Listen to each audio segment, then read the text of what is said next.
At maliban sa basura, sa utang sa mga garbage collectors, ibinunyag ni Mayor Isko Moreno Dumagoso na iniwang utang din ng administrasyon ni dating Manila Mayor Hanny Lacuna Pangan sa Manila Police District. Samantala, isa sa mga marching order ni Dumagoso sa MPD ay ang pagtugis sa mga kawatan sa Road 10, Tondo, Maynila. Narito ang ulat ni Margot Gonzales. 26 million. Ibinunyag ni Manila City Mayor Isko Moreno Dumagoso na maging ang Manila Police District o MPD ay iniwanan ng pagkakautang ng dating administrasyon ni Mayor Hanny Lacuna Pangan. Sinabi ito ni Dumagoso matapos ang kanyang unang command conference sa MPD mula nang siya ay muling manungkulan bilang alkalde ng lungsod. Ang Dumagoso, umabot sa 26 million pesos ang hindi naibigay na allowance para sa mga pulis Maynila. Ang mga pulis na may permanenteng status sa serbisyo ay dapat tumanggap ng 2,500 buwan ng allowance. 26 million. Ilang buwan? A few months.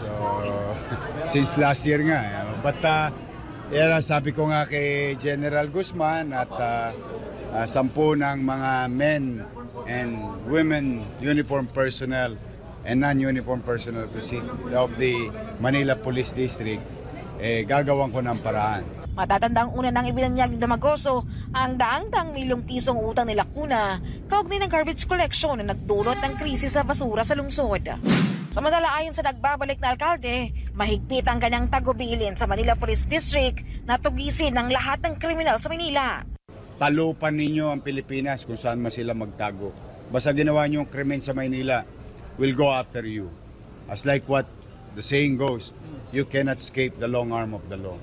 So I would suggest, don't do it here. Isa sa mga pangunahing marching orders sa Dumagoso ay ang maluwagang paghahanap sa mga kawatan sa Road 10. I ordered the full force of the Manila Police District through the leadership of General Guzman na hanapin yung mga taong tong nakuhanan ng video, nakuhanan ng muka. Paigtingin din ng alkalde ang pagpapatupad ng curfew sa lungsod.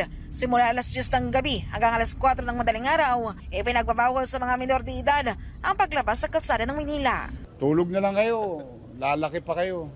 Para sa Diyos at Pilipinas, kumahal, Margot Gonzales, SMNI News.